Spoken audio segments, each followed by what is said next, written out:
Good morning to all the early birds. The only way I get in here this early is if I'm leading something. So I want to invite you to do a little giving voice to the Spirit with me. My name is Jamie. And we're going to start out with, let's see, which one did we say? We were starting with Turning of the World. We're just going to sing loud, a cappella, with our voices, and let the Spirit move with us. Let us sing this song for the turning of the world, that we may turn as one. With every voice, with every song, we will move this world along, and our lives will feel the echo of our turning. With every voice, with every song, we will move this world along. With every voice, with every song, we will move this world along, and our lives will feel the echo of our turning. Let us sing this song for the trusting of the world, that we may trust as one. With every voice, with every song, we will move this world along, and our lives will feel the echo of our trusting. With every voice, with every song, we will move this world along. With every voice, with every song, we will move this world along, and our lives will feel the echo of our trusting. Let us sing this song for the loving of the world, that we may love as one. With every voice, with every song, we will move this world along, and our lives will feel the echo of our loving. With every voice, with every song, we will move this world along. With every voice, with every song, we will move this world along, and our lives will feel the echo of our loving. All right, this one is maybe new to us, so we'll sing it through a couple times. We shall be known by the company we keep, by the ones who circle round, attend these fires. We shall be known by the ones who sow and reap the seeds of change, alive from deep within the earth. It is time now, it is time now that we thrive. It is time we lead ourselves into the well. It is time now, and what a time to be alive. In this great turning we shall learn to lead in love. In this great turning we shall learn to lead in love. We shall be known by the company we keep, by the ones who circle round, attend these fires.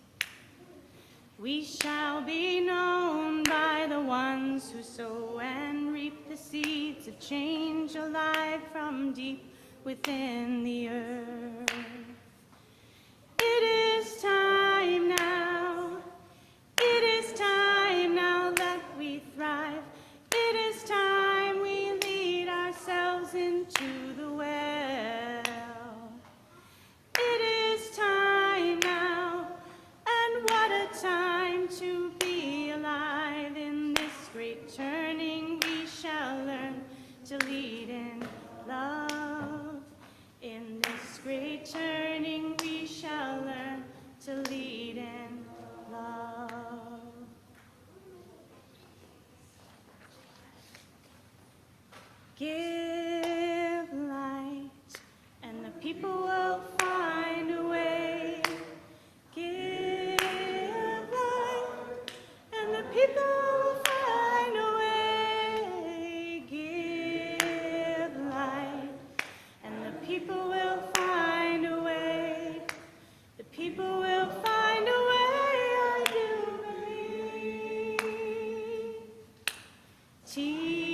people will find a way, I do believe.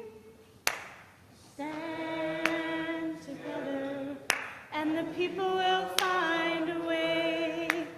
Stand together, and the people will find a way. Stand together, and the people will find a way.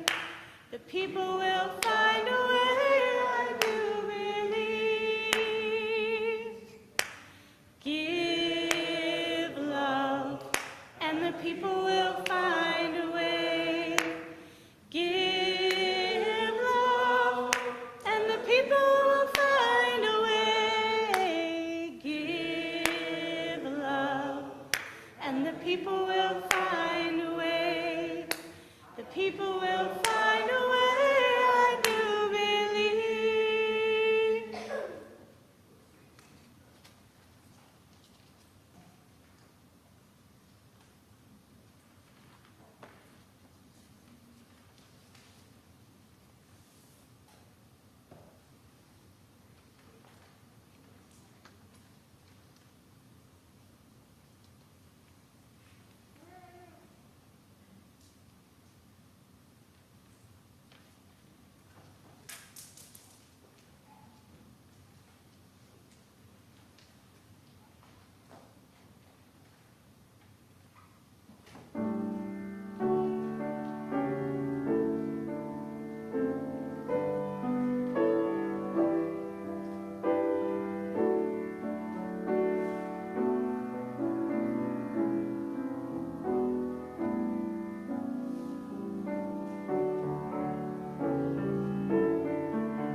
Good morning, and welcome to White Bear Unitarian Universalist Church.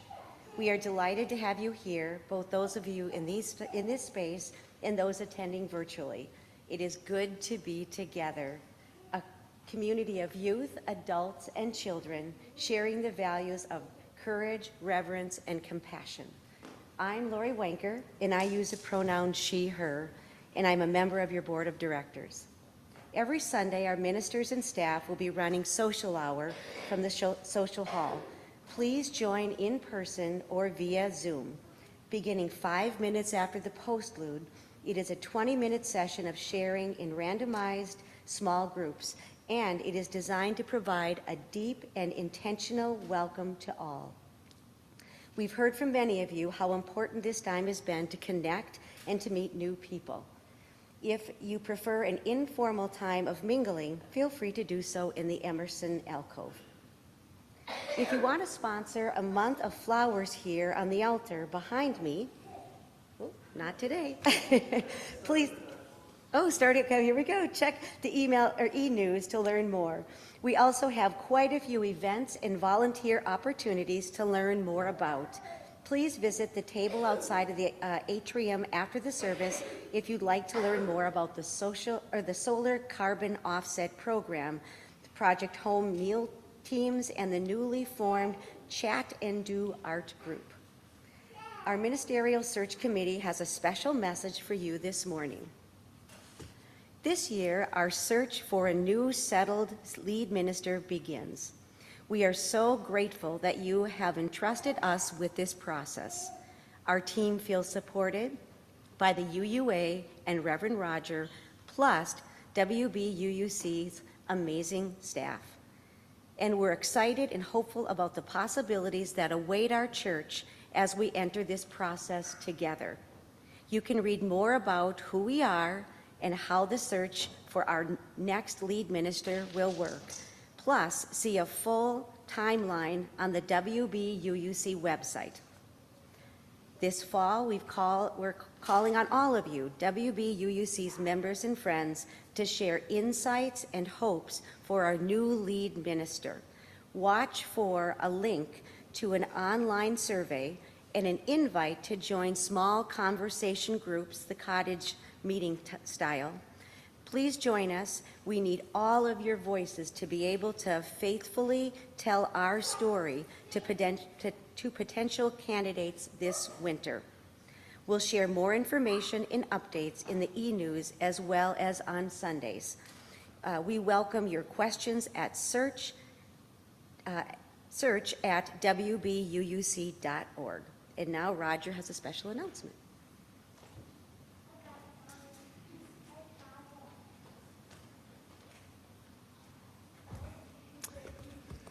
Good morning. I am Roger, Reverend Roger, and my pronouns are he, him. So good to see you here today. And I want to really underscore what Lori just said about the search process. The next month is one of two really critical moments for the whole congregation to give input. The other critical moment will be candidating week, hopefully the end of April. So please do fill out the survey, go to a cottage meeting. And this coming Saturday, you're also invited to another important piece of the search process called Beyond Categorical Thinking. And this, out of the gate, is designed to help the congregation be really open to possibility and not go into it thinking in terms of narrower categories. So you can sign up for that on the e-news. Love to see a lot of people here for that. Also, I warmly invite you to Jill Schwindemann's ordination this afternoon at 3 p.m. So Jill was part of the staff here for 18 years, and this is the congregation that she asked and was accepted to be ordained by. So love to see you here. And then finally, I am really delighted this morning to welcome Reverend Mary Catherine Morin to our church. Mary Catherine is the let me get this right, President and Lead Executive Officer of the Unitarian Universalist Service Committee. And this church has very generously supported the Service Committee through the years. Mary Catherine served congregations in Georgia and Tennessee and Virginia, and is one of my role models in ministry. Such a great minister.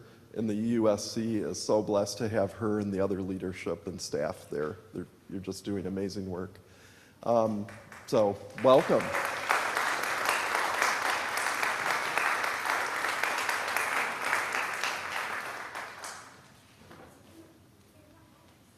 Thank Thank you so much, Roger. I'm so happy for you all that you have the opportunity during this period of transition to be working with my friend and role model, Roger Birchhausen, one of my very favorite ministers and a dear friend. Enjoy this time and many good wishes in your transition and all that is to come for this congregation. I'm grateful for a brief opportunity to introduce you to the Unitarian Universalist Service Committee and say thank you to those of you who are already engaged as members of UUSC. And Roger told me when he invited me to share a few words, that the theme today is do less, better. So here's UUSC's mission, roughly, just to put it in context. We focus our work on intersecting roots of injustice to defend rights at risk due to the criminalization and systemic oppression of people based on their identity. We support self-determination and defend the rights of people displaced due to climate, conflict, or economic hardships. And we respond to humanitarian crises as partners with people whose access to aid is most limited. UUSC's mission is faithfully aspirational and determinedly hopeful. So the notion of speaking about this mission in this theme, when I learned this theme, I thought, great. No, really. Great. It's a perfect connection and a perfect lens to look at how UUSC does our work. And this notion of doing less better, I believe, is one of the reasons UUSC has weathered 85 years of advancing human rights around the globe with the perspective of our Unitarian Universalist values. Another way to say this is that all of our work is based in relationship and partnership.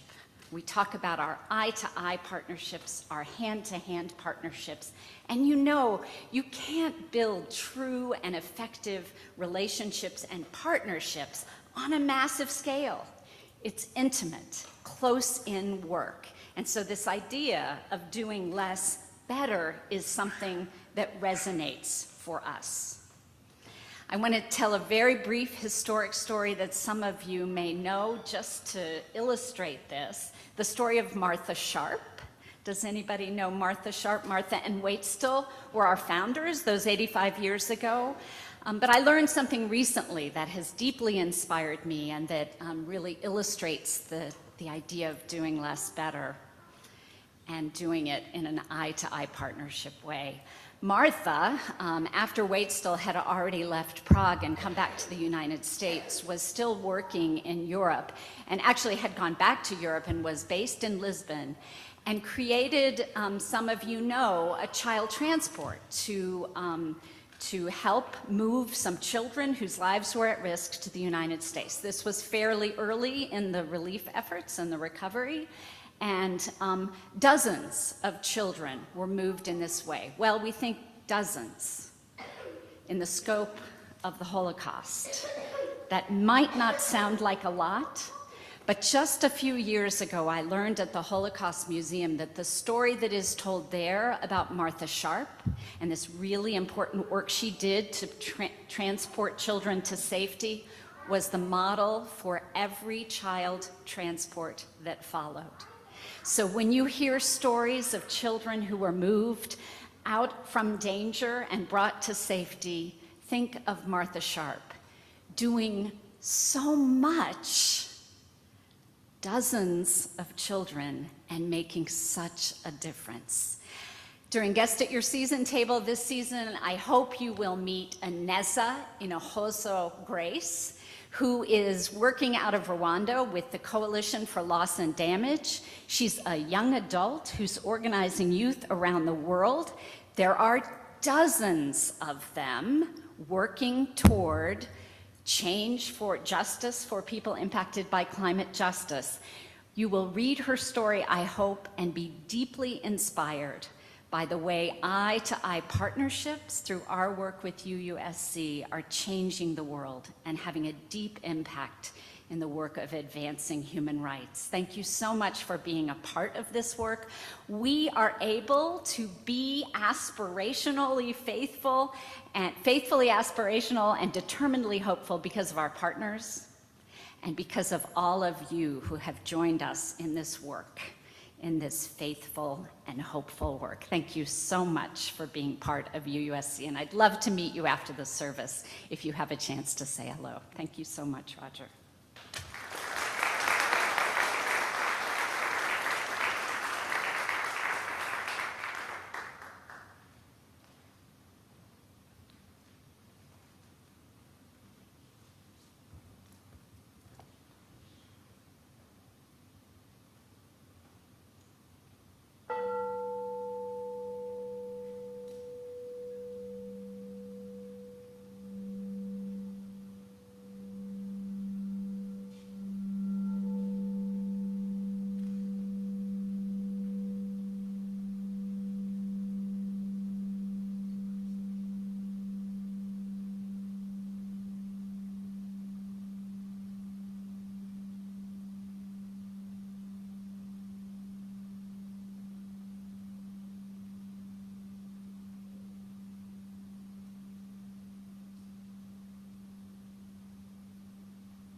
Come in. Come into this place, which we make holy by our presence. Come in with all your vulnerabilities and strengths, fears and anxieties, loves and hopes. For here, you need not hide, nor pretend, nor be anything other than who you are and who you are called to be. Come into this place where we can touch and be touched, heal and be healed, forgive and be forgiven. Come into this place where the ordinary is sanctified, the human is celebrated, the compassionate is expected. Come into this place. Together, we make it a holy place.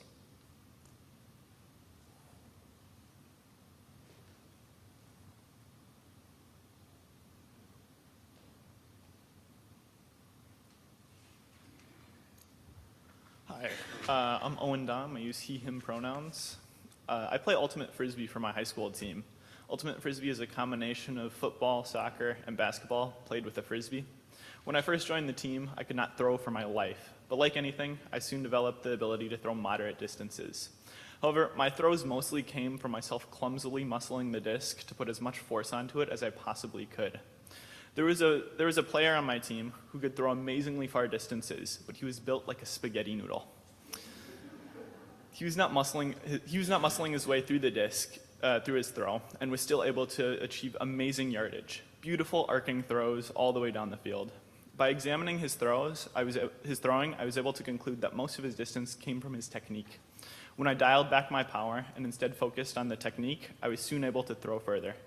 By doing less, using less brute force and a graceful touch, I was able to throw better, achieving further distances and more accurate distances. Today, we light the chalice for doing less, better.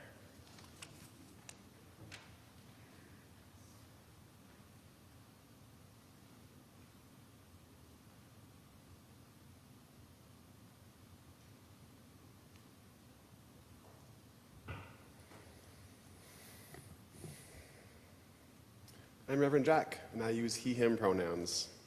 Please join me for the opening words.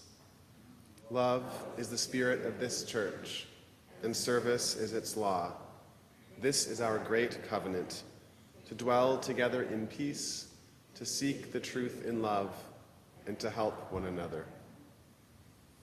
Our opening hymn is number 354 in the gray hardback hymnal. We laugh, we cry, and we'll be singing verses 1 and 2 together. Please rise and embody your spirit.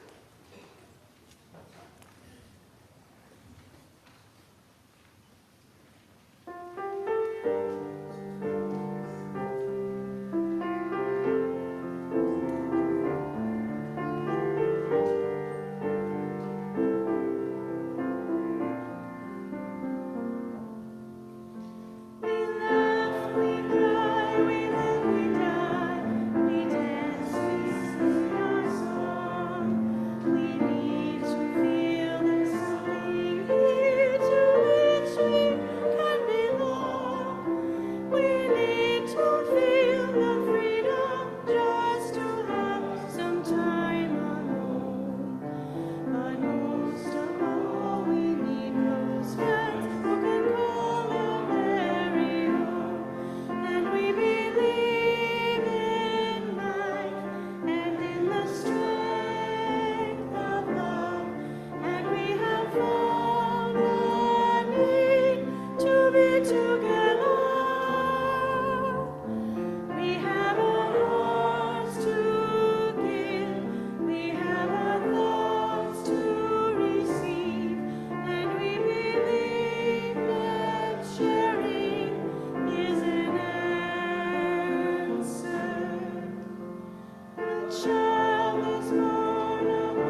We are honored this morning to celebrate the dedication of children into the life of this community.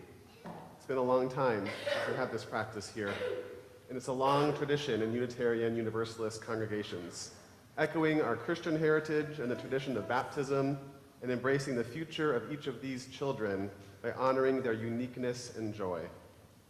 Will the families of Jamie and Emily join me up in front here?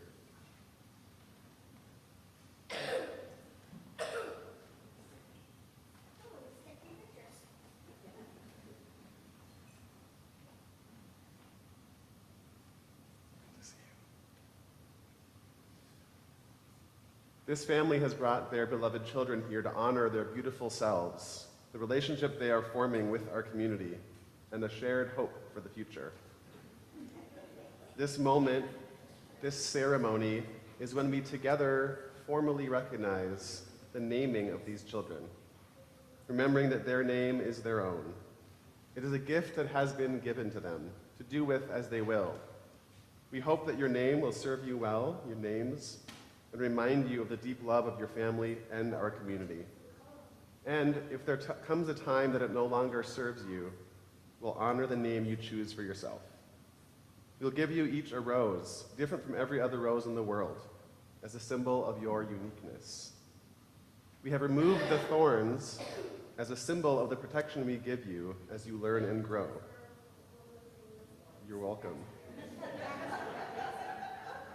When you come of age, we will give you a different rose with the thorns still intact, to symbolize the new faith we have in you to navigate the challenges of the world. Water is the stuff of life. Water connects all living things, all of humanity. We use this water, a symbol of the water collected at our annual water communion service, to dedicate each of you. Sarah and Sean, who wants to be dedicated first? What name do you give this child?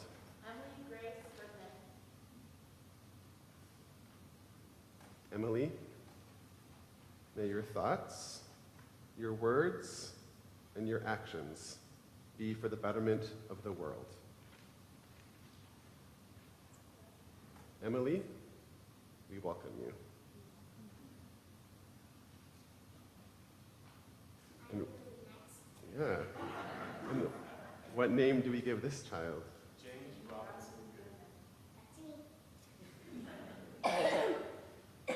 Jamie, may your thoughts, may your words, and may your actions be for the betterment of the world.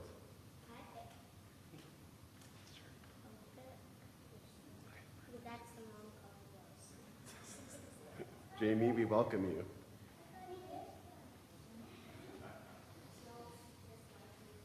Beloveds, we welcome you among us. Please join me. We give thanks for your life and for the hope you bring. We will appreciate your uniqueness. We will teach you and learn from you. We will love and respect you. Will all the children present answer this question? Will you make these other kids feel welcome in our classes and help them when they need assistance? If so, say we will. We will. Congregation, we will delight in your accomplishments. We will share in your sorrows. We will encourage you in every way as you grow into adulthood.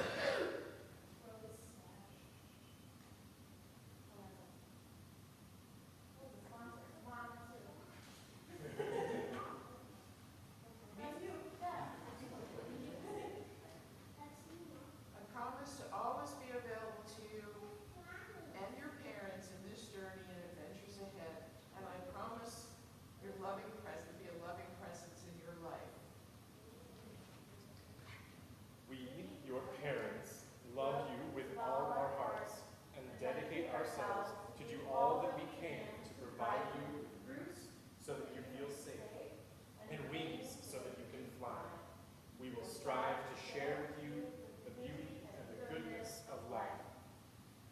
We will support you and your parents through all the experiences of life.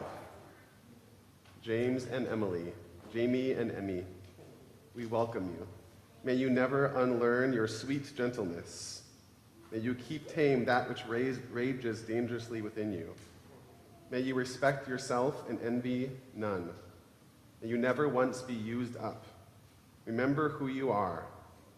May you win no victory that harms either yourself or another.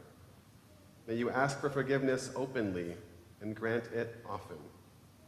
May you find a noble calling, adding to the sum of human happiness and singing your heart's own song. May you know great joy, great peace, and great love. Amen. Amen. Exactly.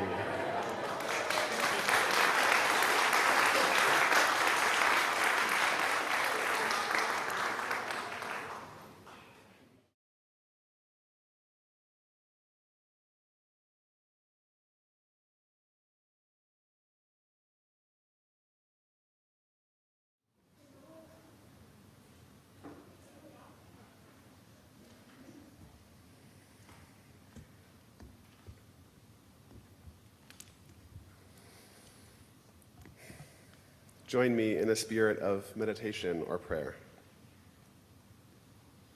Spirit of life and love, we gather today in the presence of mystery and wonder, an unbroken chain of ancestors and progeny.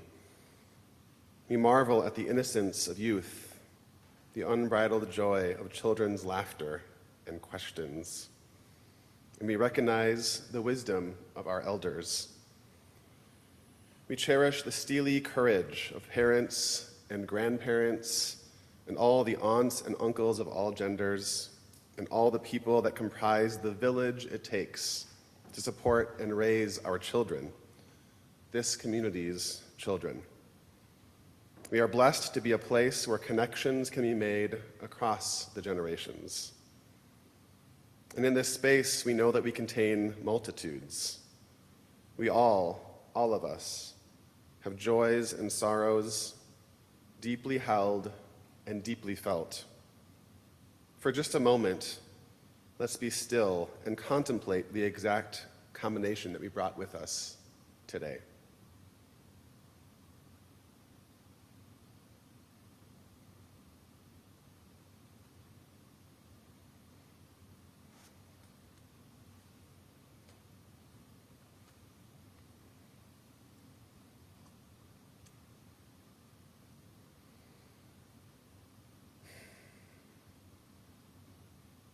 Today, this congregation is holding so many dear ones in light and love. Erica Astrike, as she processes the death of her 94-year-old father. He passed away on Tuesday. Sue Will, as she rehabilitates from a recent knee surgery. David Heath, as he continues to recover from his heart surgery and adjust to his new pacemaker. Nance McLesley, as she navigates a painful separation and her mother's recent cancer diagnosis. Dick Grant, as he enters into hospice care in Portland. Sue Kubik, holding in love a friend's family who had a 16-year-old commit suicide this past week.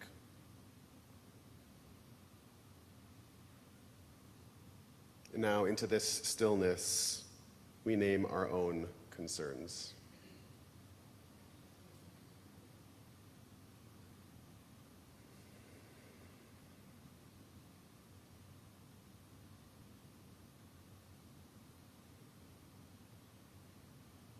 Trusting in the interdependent web that binds us all together, and knowing that together we can hold these concerns. May it be so, and amen.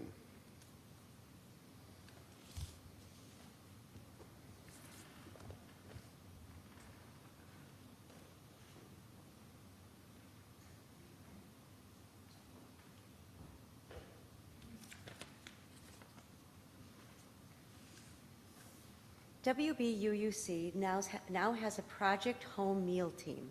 Our volunteers go to the Project Home shelter at Provincial House in St. Paul to prepare meals for about 50 people on weekends. We feed 20 or more families experiencing homelessness. We do this in rotation with 8 other area churches. Our meal team needs your help to buy the food for this support and effort. All funds donated in today's special collection will go towards buying meal ingredients. Thanks to Kate O'Reilly for kickstarting this project for our church. Volunteers are still needed. Contact Jane Bacon if you can help prepare meals with our WBUUC volunteers. We will pass the donation plate now. You can also donate in 3 other ways: on the WBUUC webpage, send a check or leave a check in the locked box outside the front office, or use the text to give option on the screen. Whichever way you want to give, please indicate the keyword team. Thank you for your generosity in serving our world together.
Our reading this morning, For a New Beginning by John O'Donohue.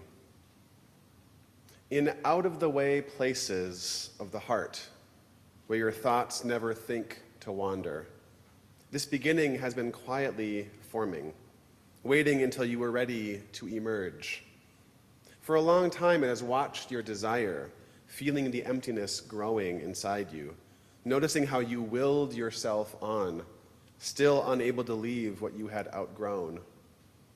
It watched you play with the seduction of safety and the gray promises that sameness whispered, heard the waves of turmoil rise and relent, wondered, would you always live like this? Then the delight when your courage kindled and out you stepped onto new ground. Your eyes young again with energy and dream, a path of plenitude opening before you. Though your destination is not yet clear, you can trust the promise of this opening. Unfurl yourself into the grace of beginning. This is at one with your life's desire. Awaken your spirit to adventure. Hold nothing back. Learn to find ease in risk. Soon you will be home in a new rhythm, for your soul senses the world that awaits you.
I have felt a palpable sense of relief, excitement, and even exuberance at White Bear UU Church over the past month or so.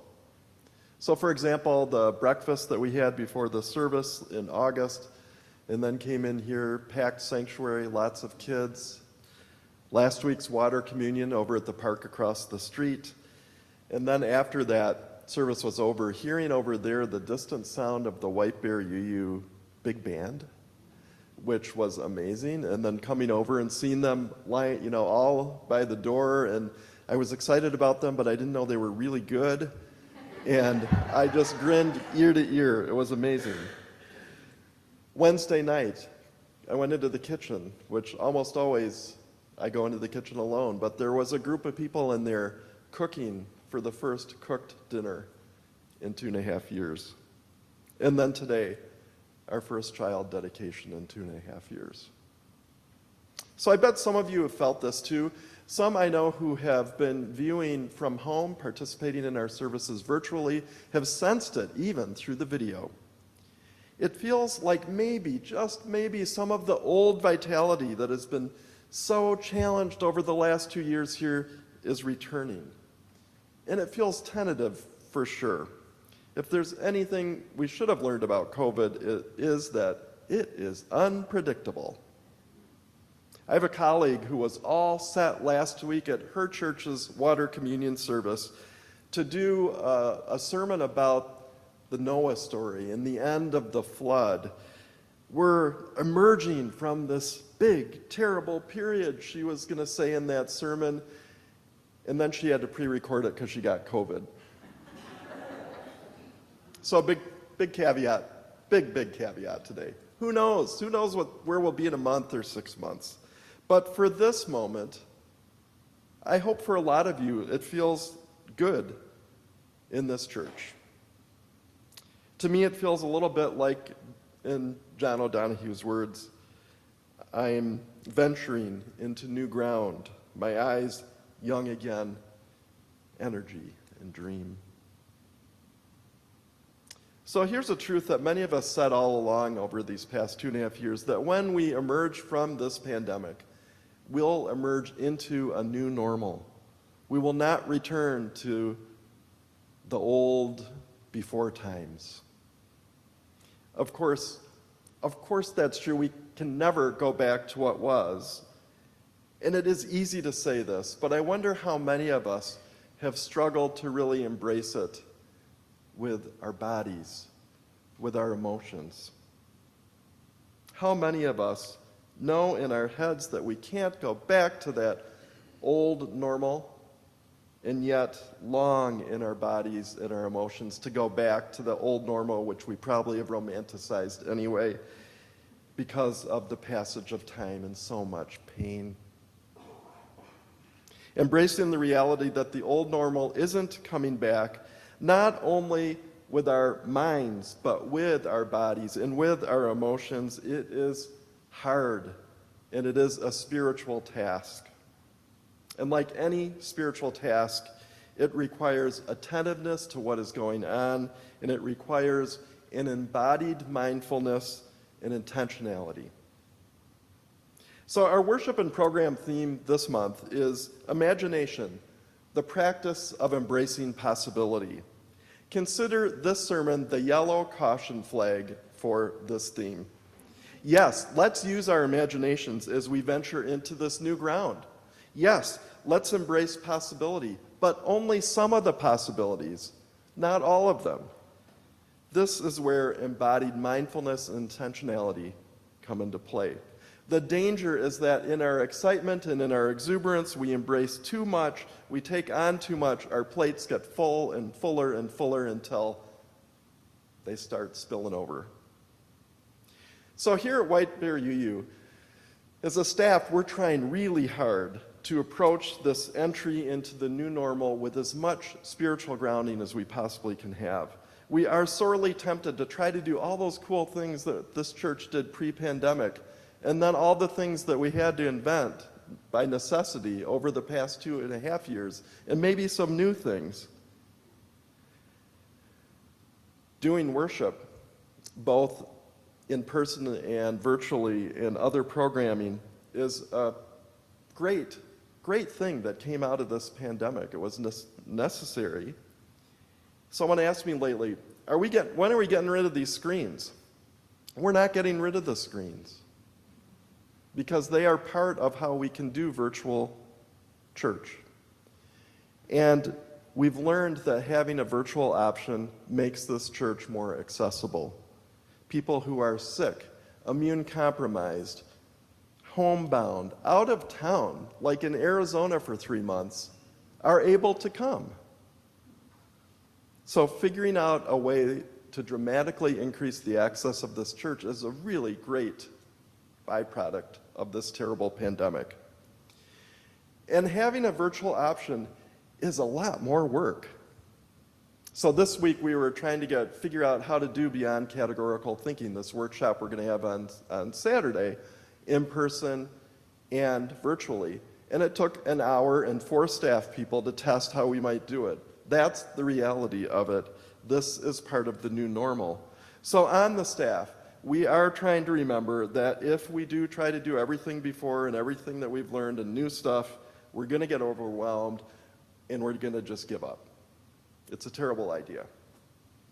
So our Director of Religious Education, Amy Peterson, remembered a wonderful saying from a church that she previously worked at and shared as a possible motto for the staff this year, and that is, do less, comma, better.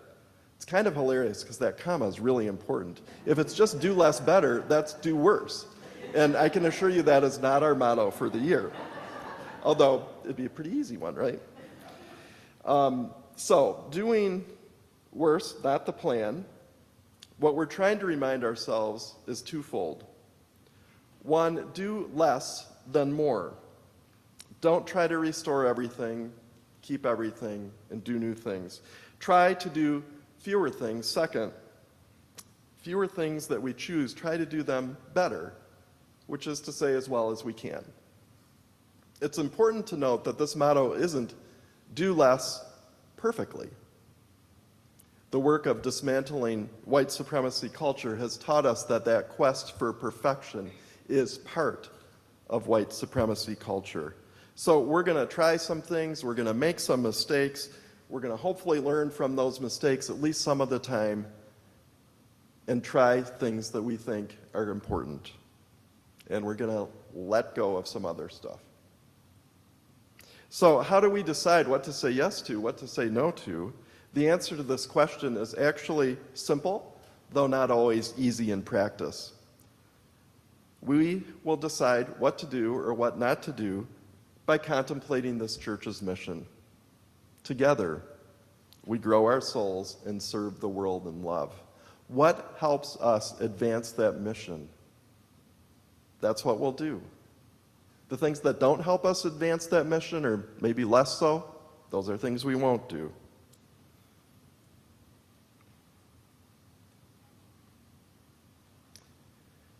So,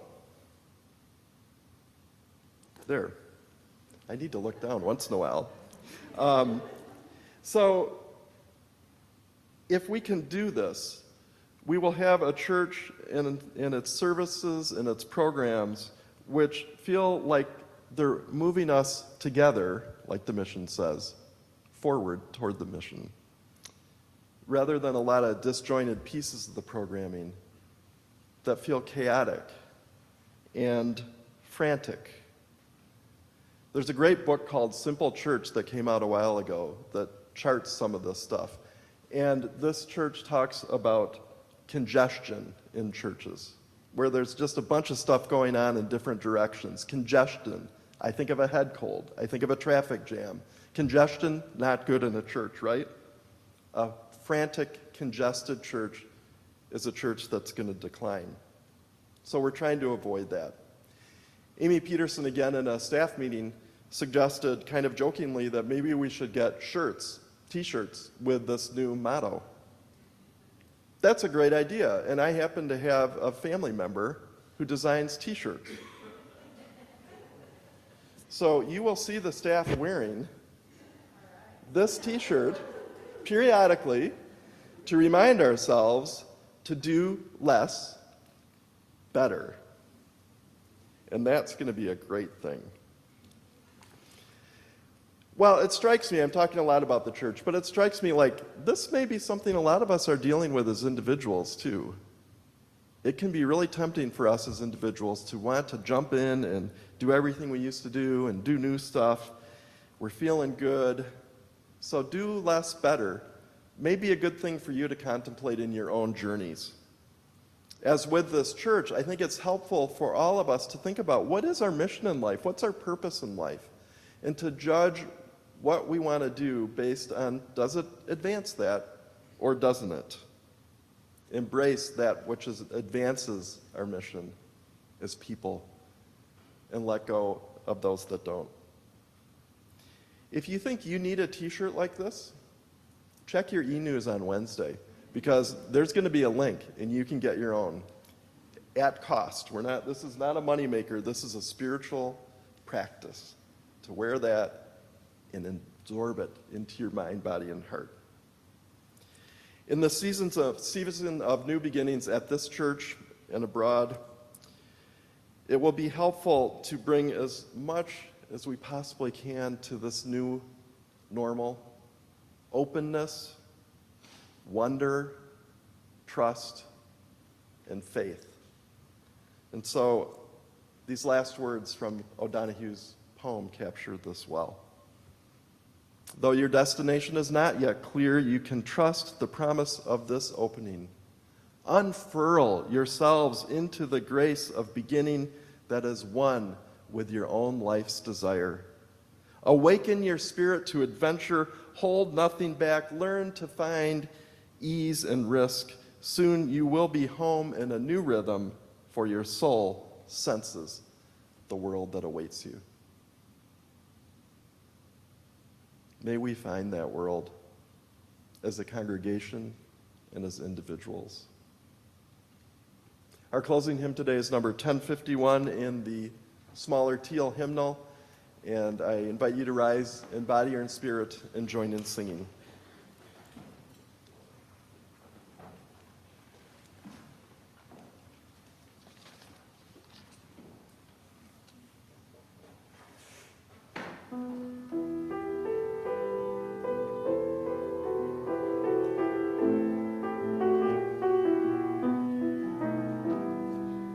For each child that's born, a morning star rises and sings to the universe who we are.